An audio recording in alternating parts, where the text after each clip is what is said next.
BRS working president KTR విమర్శలపై MP Chamala Kiran Reddy ఘాటుగా స్పందించారు. కేసీఆర్ కుటుంబం నీళ్లు, నిధులు, నియామకాల పేరుతో ప్రజలను వంచించి అప్పుల పాలు చేసిందని, కేవలం తమ సొంత సంపదననే పెంచుకుందని ఆరోపించారు. రేవంత్ రెడ్డి మెరిట్ కోటాలో సీఎం అయితే కేటీఆర్ మేనేజ్మెంట్ కోటాలో మంత్రయ్యారని ఎద్దేవా చేశారు. హైడ్రా కూల్చివేతలు ప్రజల ప్రయోజనం కోసమేనని, అక్రమ కబ్జాలను అడ్డుకుంటే కేటీఆర్ ఎందుకు భయపడుతున్నారని ప్రశ్నించారు. కేటీఆర్ గారు ఈరోజు హైదరాబాద్ నగరంలో ఎక్కడో మీరు మళ్ళీ తొడలు కొడుతూ, నేను ఈ బూత్లో నిన్నటి మొన్నటి జరిగినటువంటి చర్చలో నేను భాగస్వామ్యం కాలేదు, నేను కూడా బూతులు మాట్లాడాలి, నేను కూడా పంచులు కొట్టాలి అన్న ఉద్దేశంతో ఇవాళ ఎక్కడో ఒక మీటింగ్ పెట్టి, ఆ మీటింగ్ సందర్భం ఏందో కానీ ఒక సందర్భం అయితే పెట్టుకున్నాం, ఒక ఇష్యూ అయితే పెట్టుకున్నాం. ఏంది?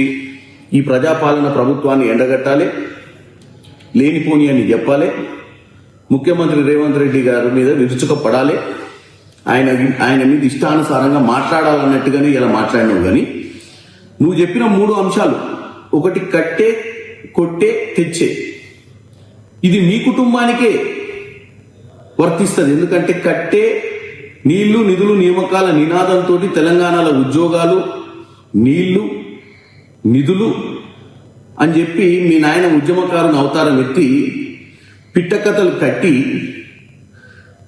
రాష్ట్రంలో ముఖ్యమంత్రి అధికారాన్ని కొట్టి రాష్ట్రంలో ఉన్నటువంటి మిగులు రాష్ట్రాన్ని అప్పుల రాష్ట్ర దిశగా తోసి మీ ఇంటికి తీసుకుపోయా. అంటే తెచ్చే ఏంటిది? కోట్ల రూపాయలు దండుకొని నువ్వు, మీ బావ, మీ కుటుంబ సభ్యులు ఈరోజు ఆర్థికంగా ఏ పొజిషన్ నువ్వు ఇలా రాష్ట్ర ప్రజలంతా చూసారు. గతంలో అమెరికా నుంచి వచ్చినప్పుడు ఏముంటివి, ఇప్పుడు ఏమున్నావు.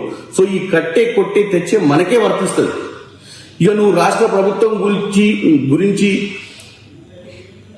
కూల్చివేతలు, పేల్చివేతలు, ఎగవేతలు అంటున్నావు. కూల్చివేతలు ఏంది? ఇవాళ నువ్వు మాట్లాడేది హైదరాబాద్ నగరంలో